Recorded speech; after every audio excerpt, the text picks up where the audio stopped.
Mike Ricksecker's in the house, and if you don't know who he is a research investigator, kind of a prolific writer. His latest book is Portals of the Stars, Inside Stargates, Atlantis, and Secrets of Ancient Egypt. We talked last year about this book, which came out last year, but today I really want to focus down a little bit more on the previous epochs, understanding this earlier civilizations that we really don't have a name for other than perhaps Atlantis, and their understanding of Earth ancients, Earth energies, and perhaps what we have left today, which are pyramids and evidence possibly of Stargates. So, hey, Mike, good to see you, man. How you been? Yeah, thanks for having me back, Cliff. Always great to be on your show. We always have some wonderful conversations. Yeah, it's great to have you. You've been to Egypt a number of times. You travel with Muhammad Ibrahim, and I'm curious about your feeling on perhaps an energetics that we don't know about. I mean, Chris Dunn tells us that the Great Pyramids were energy generators, and you've kind of taken that whole idea and presented it in your books. But what do we know about, say, the pyramids as an energy generation system? Yeah, I mean, this is something that, well, it all goes back to the Earth's magnetism, the core of the Earth. And so, molten ball of iron is spinning around and around and around. And as it's spinning like that, it's creating electromagnetism, which, expands outward from the core of the planet, provides our magnetic shield, which is a great thing because that protects us from the sun's rays and all of that. But as it is passing through the Earth's mantle and crust, it's interacting with different metals and minerals. And depending on what those metals and minerals are and the quantity of it there at that particular location, it creates these different localized electromagnetic fields. So the ancients were in tune to that. They knew that these locations had that energy. In a place like the pyramids, that was one of those locations where we call them, I say the layman's terms is ley lines, where these cross. Basically, they are the telluric currents of the earth energy lines, and where they cross, there are some more powerful areas on Earth where you find these energy vortices that are coming up out of the ground, like we were just describing. The pyramids, like the Great Pyramid of Giza, and yeah, Chris has done a lot of wonderful work there on what he calls the Giza power plant. But even science about 7, 8 years ago showed that, yeah, in fact, the pyramids are harnessing energy from the ground and storing it within its chambers. So this is, yeah, it's not speculation. It's not just, Chris's work, which again, he was kind of the forerunner. It was great to see science come out here some years back and actually say, even though they didn't use Chris by name or anything, but basically they affirmed his work, which was fantastic. Yeah, your book also goes to other parts of the planet. You're in Europe, in Central and South America. It seems like our ancestors had they were more sensitive to energy, weren't they? And so they would maybe mark with a concentric circle or a spiral places that were power centers. You featured that in your book. But what is it? What is your feeling on how that would start? Was it kind of handed down to them, or they just because obviously they developed it into a technology in Right. later periods. But what's your feeling on how this all got started and how it was detected? Yeah, that was a part of their culture, and we have to remember that the ancient people spent more time outside. They were much more connected with the ground than we are today. Today, we spend most of our time inside of buildings and houses that between the foundation and all the insulation and everything else, we really are disconnected from our natural world today. But back then, they were much more integrated with it. So these were locations that they knew had energy associated with them. And at the very beginning, they probably didn't understand it, and over time, they did. Whether that was, we go to some location that every time we go up there, we have visions, or we're able to go to this place and people are able to become healed much quicker, or things like this. And so they were drawn to these locations because they had these different properties, and over time they became familiar with, well, this is a location that we go to, so how do we find it now? And they're the ones that develop things like the dowsing rods and the pendulums and things like this to go find these more energetic locations to be able to tap into that.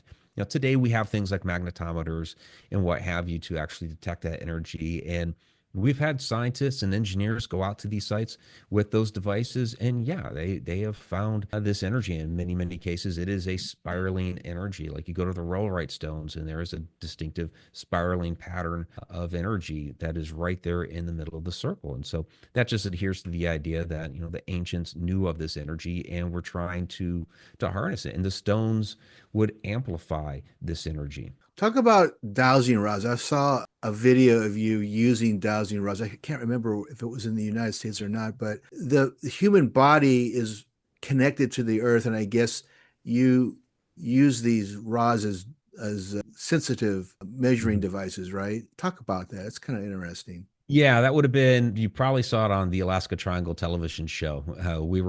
It was kind of a shot in the dark. We were just, filming the show, and they were interviewing me on a lot of different facts and figures and stories and things like that about the Alaska Triangle. They asked me, "Hey, can you bring up some dowsing rods? We want to try some different things on the mountain." So, okay, sure, we'll bring up the dowsing rods. And sure enough, found a line that was basically drawn straight from the top of Flat Top Mountain all the way down to Anchorage. And Anchorage is supposed to be one of the corners of the Alaska Triangle. So, yeah, the basic premise is that you're connecting your body to the rods and to the ground.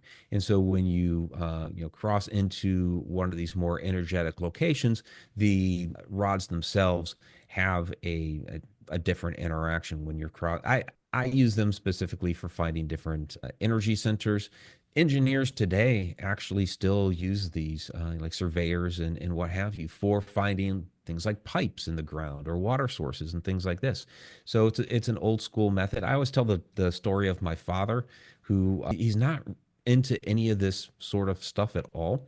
And when he was a younger man, he's like Chris Dunn, he's a machinist by trade. And when he was a younger man, my grandparents had moved into my basically the childhood home that of my grandmother. And there was a story of some old drain that was in the backyard, and basically it was stopped up in the backyard, was flooding. They did not know where it was. Just my grandmother knew it was out there somewhere.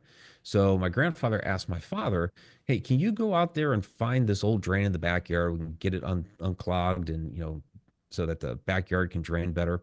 And my dad had no idea how he was going to find this thing out there in the backyard, but somewhere along the way he had heard of using dowsing rods. So he went into the closet, got a couple of copper coat hangers, bent them up into the rods, and sure enough, he found a spot out there in the backyard where the rods crossed. They dug it up, and there was the drain. Wow. So yeah, it works for even like more practical purposes too. That's a great story. I have to wonder though, when we go to these megalithic sites like Stonehenge or Avebury, I've been to those places myself. Are they markers for energetic telluric fields? Are they, because I always hear about, we've had people talk on the show talking about them being machines, being communication devices, and so forth and so on. What do we know about the possibilities of them being markers for powerful energy centers? Well, the interesting thing about that is it was Alfred Watkins about 100 years ago who had kind of figured out that he called it the old straight track. He was walking the English countryside and basically noticing that, wait a minute, all of these sites. He had an interest in the sites, and as he's going on his walks and checking them out, he's realizing, wait a minute, these are all on the line. Whether it's a stone circle or a temple or whatever the formation is, these are all online. So he's basically the one that kind of figured out this, where we got the term ley line there, this geographic lining up of all these different sites. So okay, why are they lining up like this? What did the peoples know to build on there? So yeah, they all lined up because this is where the energy currents are.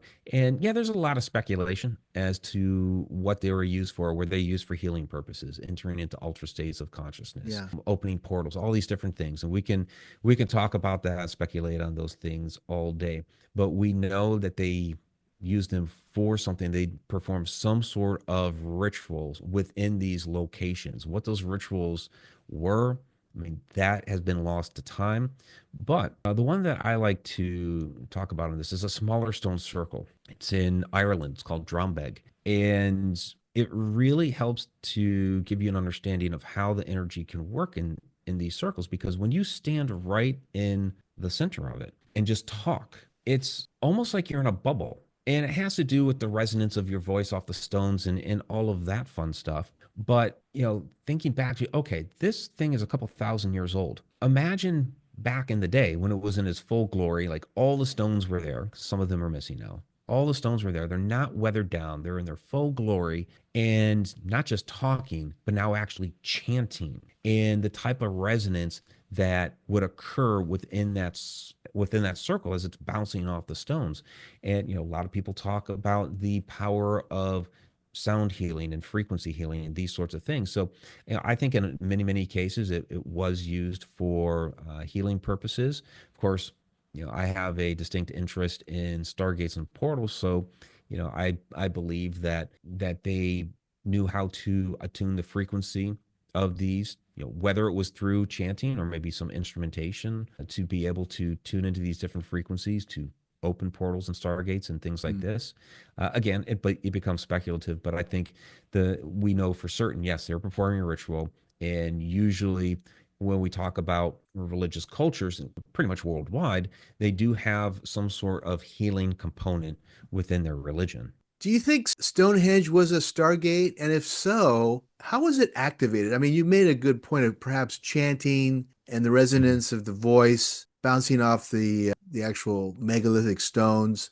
Yeah. But you have to wonder, how did this thing get switched on if it was a Stargate? Yeah, again, I think it comes down to hitting a certain frequency, and whether that was through, again, the chanting or some sort of instrumentation, or did they have some sort of other device, or maybe they brought in other stones that maybe had a specific frequency would give off in relationship to the other stones that are there. We're not certain, but there is and I talk about it in the book, and it's become an urban legend. The story about the Stonehenge hippies. So this was a group of young adults back in, it was like late 60s, early 70s, where they had, back when you could, they went up to Stonehenge one night to camp out. And while they were up there, it was really late at night, and a storm rolled in. And at the time, there was a police officer who was passing by and a farmer who was out in his field. And as the storm was coming through, sky starts lighting up with lightning. And according to the story, the lightning hit one of the stones at Stonehenge. The entire sky lit up blue. The young adults started screaming, and then all of a sudden, everything was silent. And the police officer and the farmer went running up to the circle, and they were all gone. Oh my They just God. completely disappeared. Yeah. Wow. So, is the story true? Is it just an urban legend? Yeah, we're not sure, but even if it is some sort of urban legend, there's always a grain of truth within those legends. So, is there something there that you hit the thing with lightning, or you hit the right frequency, or I don't know, hook it up to a car battery? I have no idea, That's a but scary to turn story. it on, right? Yeah. Yeah, I love that story.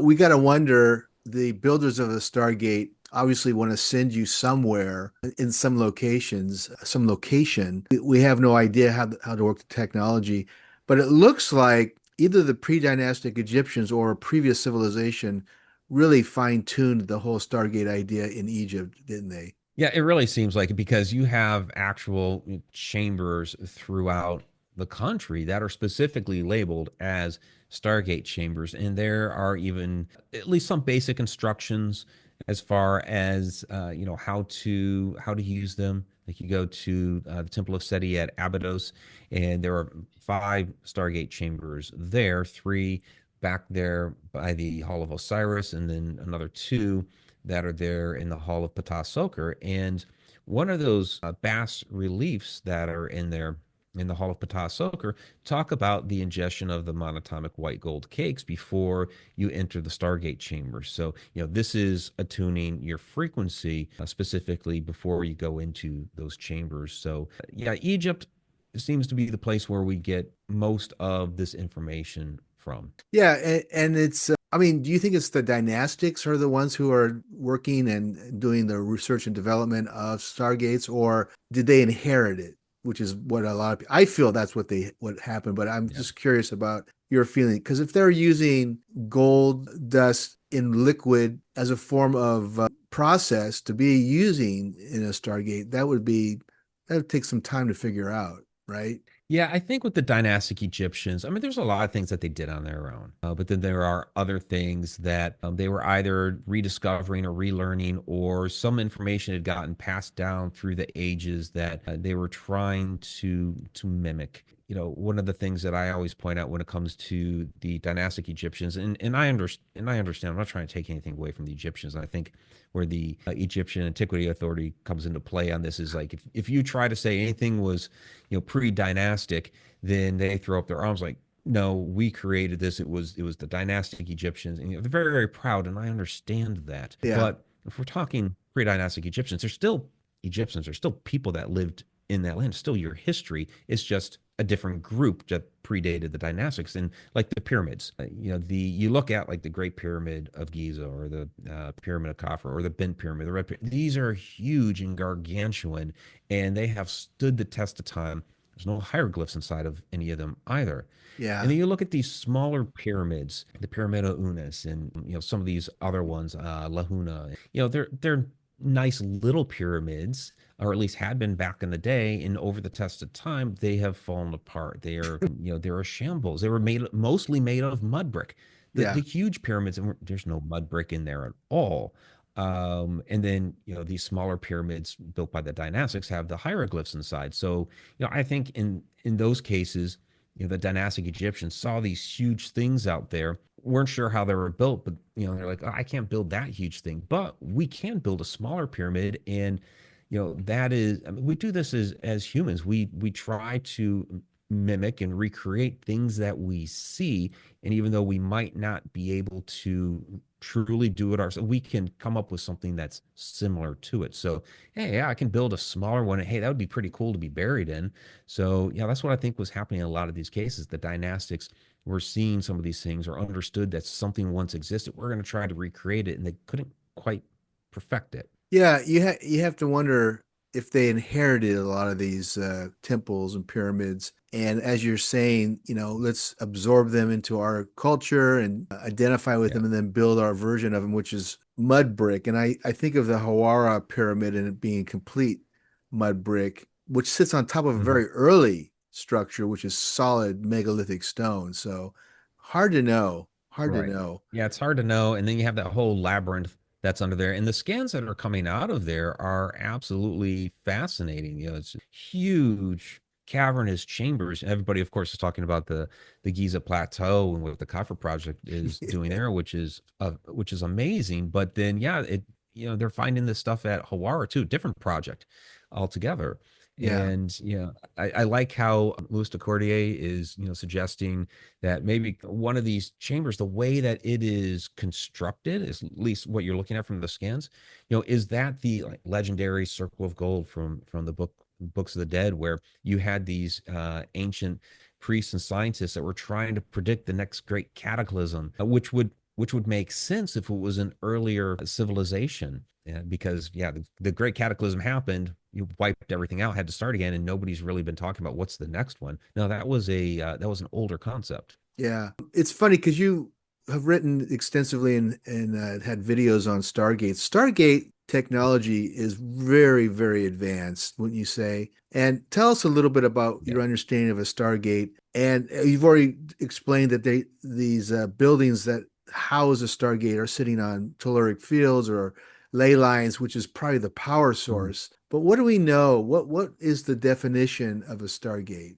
Yeah, yeah, because the telluric current, the Earth energy helps to power it. So a Stargate, as I've defined it, is an intelligent being's, and this doesn't necessarily have to be human, but intelligent being's ability to harness the power and technology of a portal, which are randomly occurring in nature, to be able to harness that and use it at their will. So yeah, this becomes kind of a touchy subject, because when people think of Stargate, they always think of, the film and the television show Yeah, the Stargate, and that, TV we're finding these series. big, huge circles out there in Egypt. And yeah, you crank the thing up and you walk through this water thing, and, off you go. Yeah, I mean, Stargates were used for a lot of different things, but they don't look like, your science fiction television show.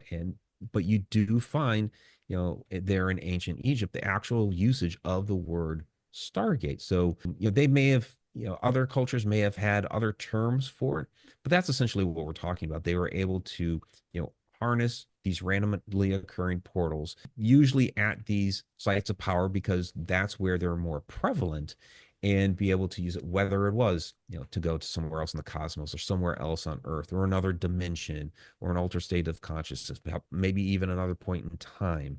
A lot of different possibilities here. Yeah, we both work with Mohammed Ibrahim and his saboteurs, and he is a big proponent of Stargates. He's showed me a couple of different Mhm. temples with Stargates. I think the Stargate at not, I want to say Hawara. It's not Hawara. It's what's the main temple that he highlights? There's a lot of different ones. Karnak, Luxor, Dendera, Abydos, Dendera is the one I'm Dendera, thinking of. yeah. Hathor Temple. That's the first Yeah. one. So Yeah, that's a what temple of is Hathor. the? I mean, this is a while ago. We're not. I do tours as well, as you know. Mhm. He identifies a few star images as the signal that this is a Stargate. But are there other identifying marks on kind of a door design that Yeah. is a Stargate? Yeah, the ones at Dendera are it's more of a room that's on the roof. Basically the opposite corner from where the Dendera zodiac is, and it's basically telling the story of the Stargates. And even the stairwell that's right there coming up has this procession of people bringing all these items up to the Stargate area, and so we're still trying to interpret some of that because each of these sets of symbols has, I mean, you get the gate and you get the stars. There's different numbers of stars, and then there's different hieroglyphs and symbols within the gates. So we're thinking maybe it's a specific address or something like that. But most of, yeah, I mean, seriously, it's That's like, funny. where's it going?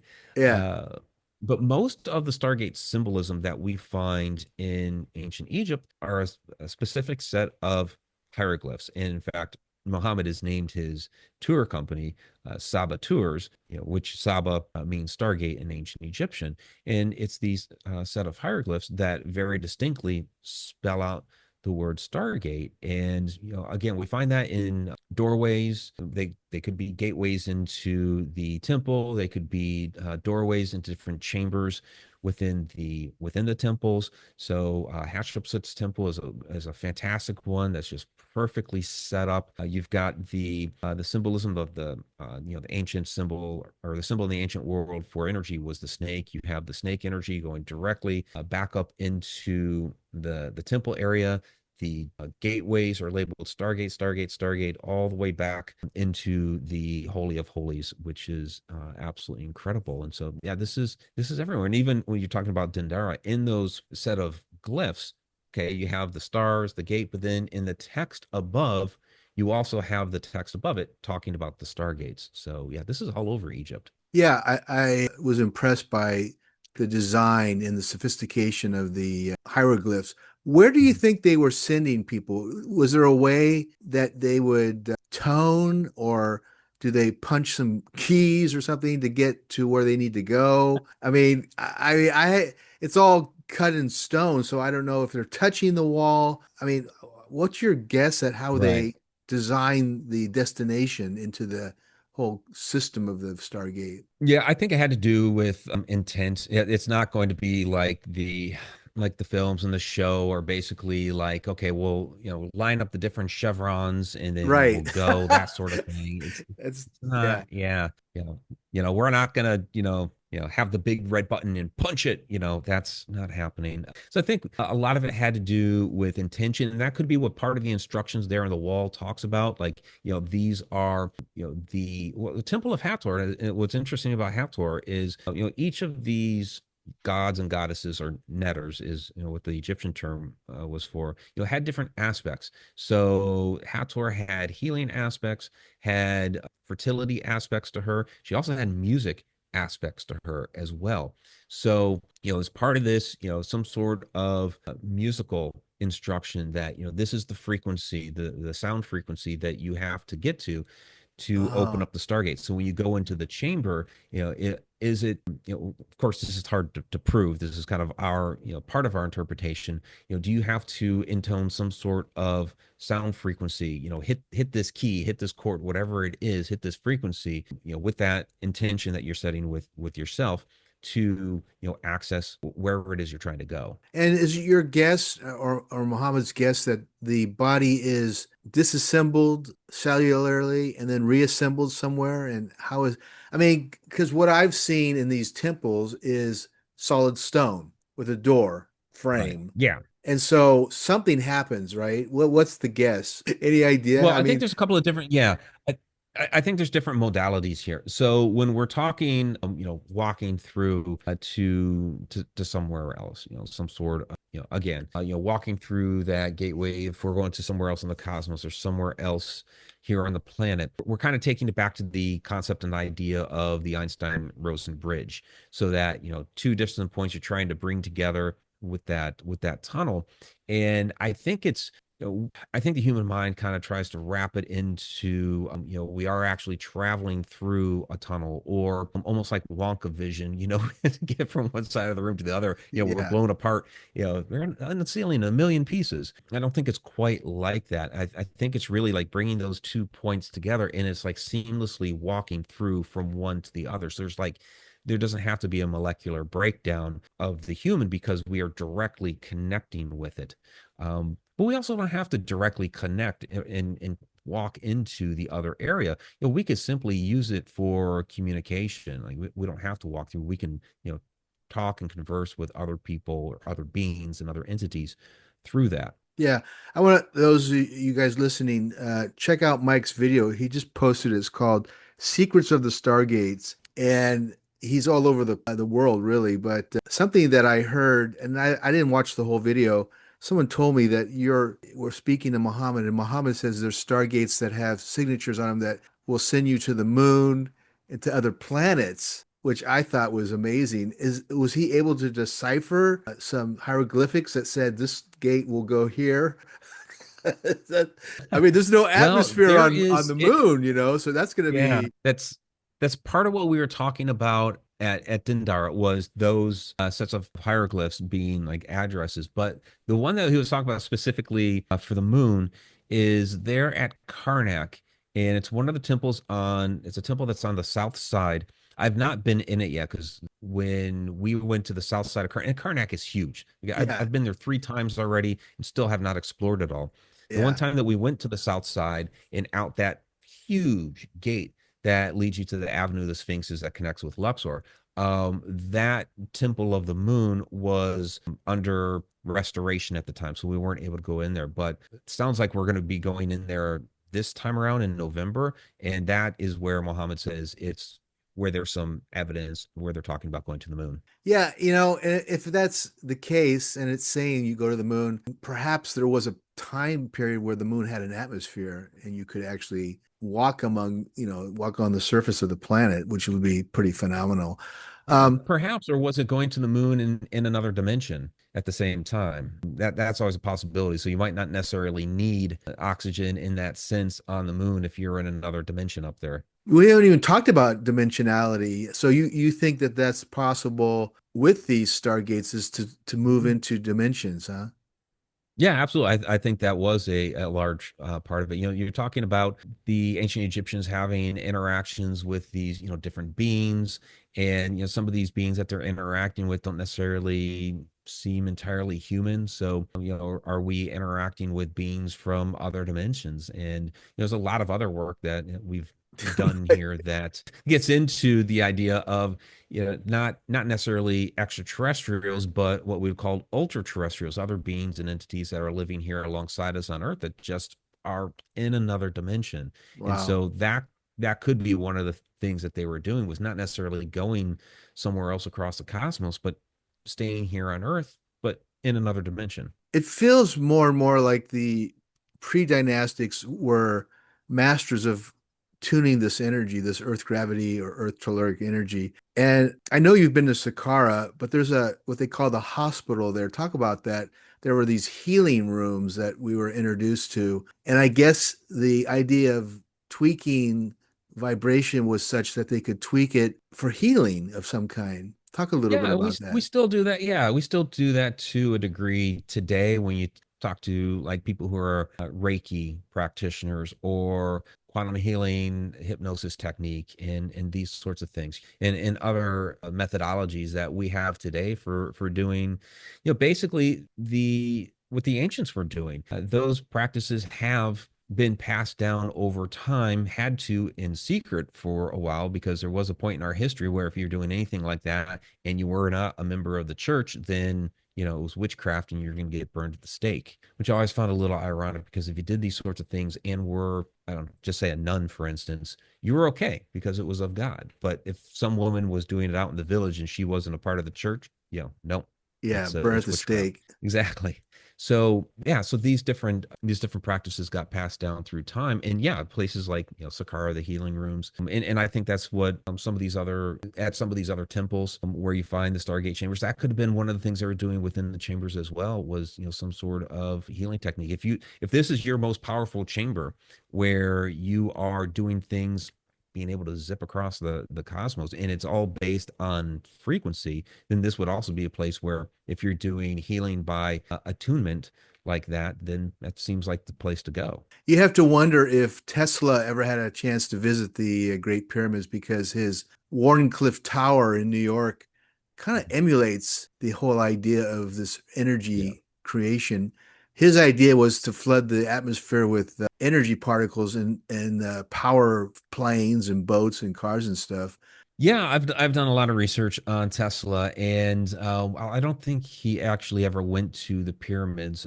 He understood how they worked, and he understood a lot of the kind of more esoteric concepts of what the pyramids were. He was also a practitioner of astral projection and these other things when he was a young man in Serbia. So he had a really, really good grasp on how to use these earth energies, and he was just so far ahead of his time. So when he was doing something like building the Wardenclyffe Tower, Yeah. talking about sending signals across the globe, he was getting laughed at because it just was, the concept was too great for the people at the time. You had Marconi at the time taking Tesla's technology and showing the investors and other scientists of the time, like, oh look, I can send a signal from the shore to the ship that's out there. And those guys at the time were like, oh, okay, I can see that. We can, our boats can now talk with land, which was great, sure. But Tesla's like, yeah, that's small change. That's nothing. I'm talking about the whole world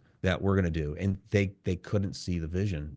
It was too big for them at the time. Yeah, I think his funding was stopped because he described what the Wardenclyffe Tower was all about in terms of a free energy device, and you couldn't charge for free energy. So I think Right. he lost his funding. What do you feel is important about the Akashic records? Because if the Egyptians were able to manifest and use stargates and other technology, that information must be available to everybody. Is there a way Yeah. we can go back and look? Because we don't see it when we go over there. It's been so long that, like, the Great Pyramid's been disassembled. There's probably parts that are missing.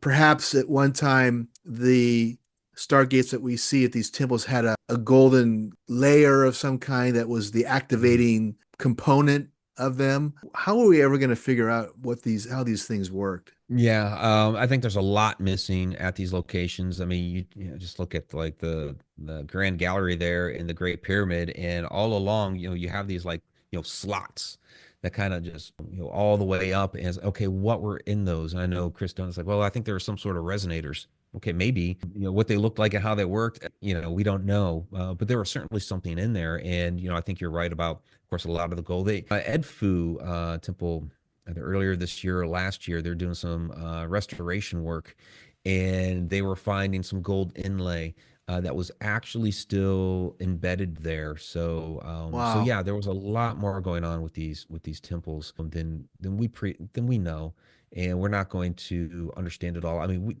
we might. I mean, people who do things like like a past life regression or something like that are getting glimpses of it. You mentioned the Akashic records. So with something like the Akashic records, I call it eternal knowledge. Carl Jung called it the collective unconscious, and that this goes back to my work on time travel and the nature of time and basically how the universe works.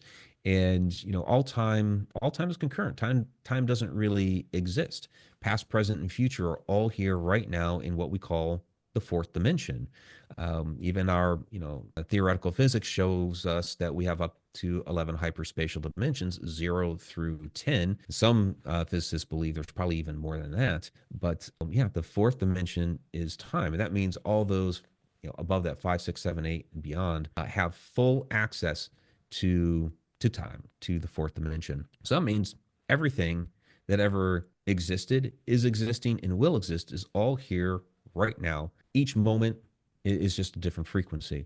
So, with that said, that means all the knowledge of the universe, all the knowledge that has been here in the past, and all the knowledge that will be here in the future is right here with us right now. And it's Hmm. just a matter of accessing it. And that's what the Akashic Records are about. Again, I call it eternal knowledge. Jung was collective unconscious. And I think when we're talking about Tesla, I think he was connecting to a lot of that future knowledge from today, because he, built the world's first drone. He was talking about robotics and artificial intelligence I before know. people even knew what that was. He didn't use those terms, but the way he Yeah. described it is the exact same thing. So yeah, I mean, there are ways that we could go back and figure it out.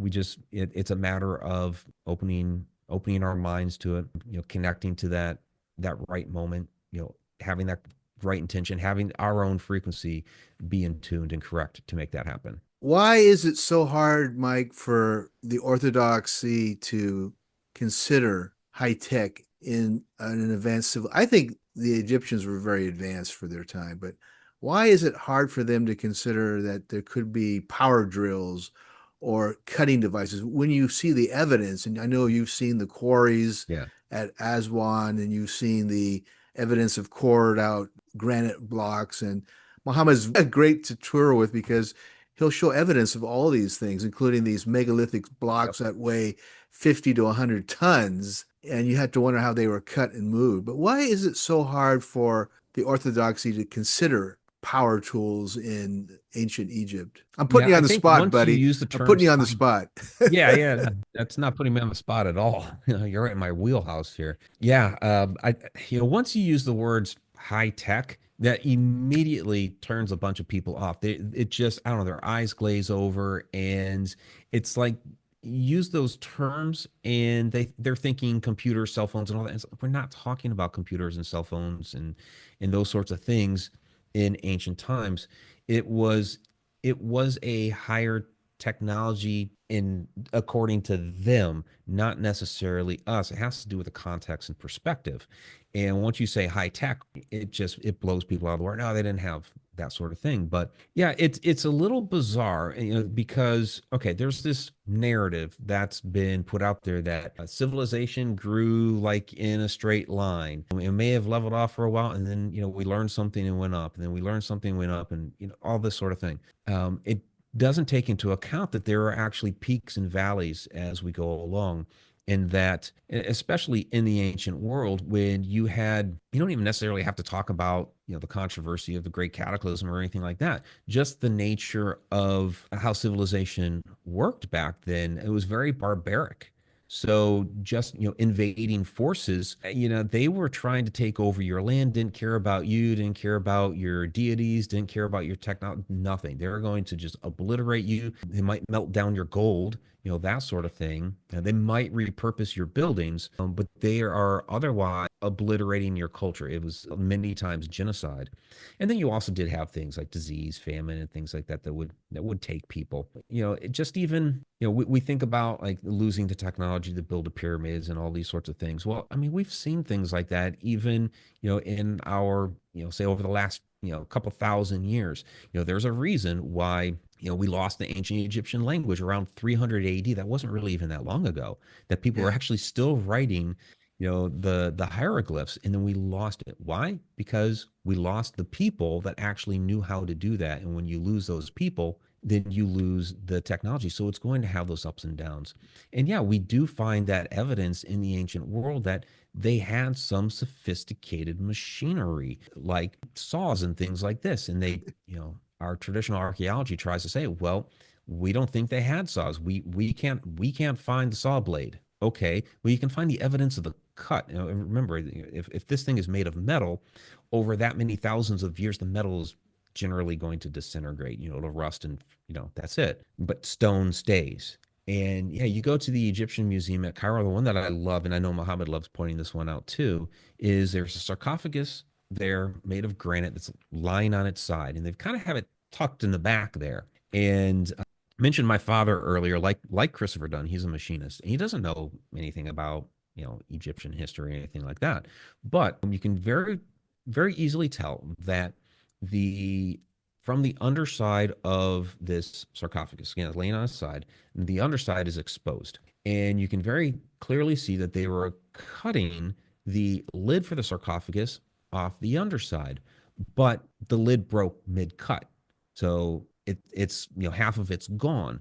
But you can still see as you're looking down the groove that you actually had two saw blades, one on top of the other, cutting this thing, circular saws. Yep. And so I, took the photos of this back to my father. And again, he doesn't know anything about Egyptian history. And I'm like, Dad, take a look at these photos. And I'm like, so, you can see this was being cut, right? Not chiseled. He's like, chisel, what in the world? Yeah, very distinct cut. I'm like, okay, well, what do you think was cutting that? And of course, he's looking, and you can see, the curvature of where Yeah. the circular saw blades were. And so he's like, well, obviously, circular saw. I'm like, okay, what type of circular saw do you think was cutting that? And he's looking at it, he's like, well, that's granite, right? Yeah.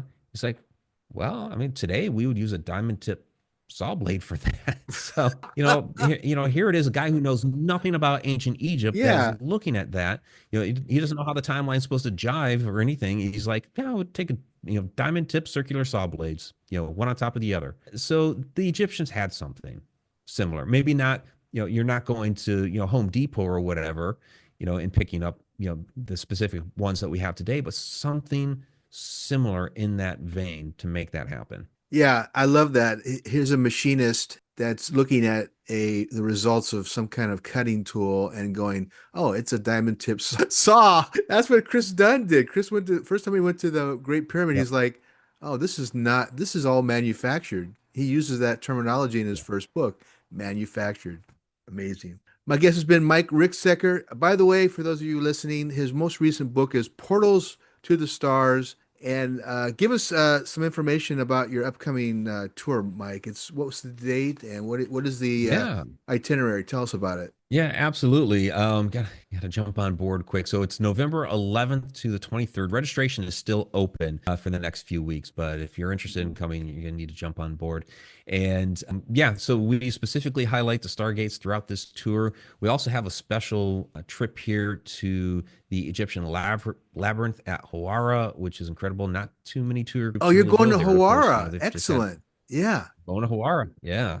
Yeah. So that's a real special treat to be able to do that where the labyrinth is. Yeah, of course we have, the Giza Plateau is there, Saqqara, Dasher with the Bent Pyramid, Red Pyramids, all that. The 4-day Nile cruise, hitting all the Stargate temples along the way. Edfu. We're doing Esna this time, which I have not been to Esna in a few years now, and they have finished the restoration on that too, which is great. So it's going to be.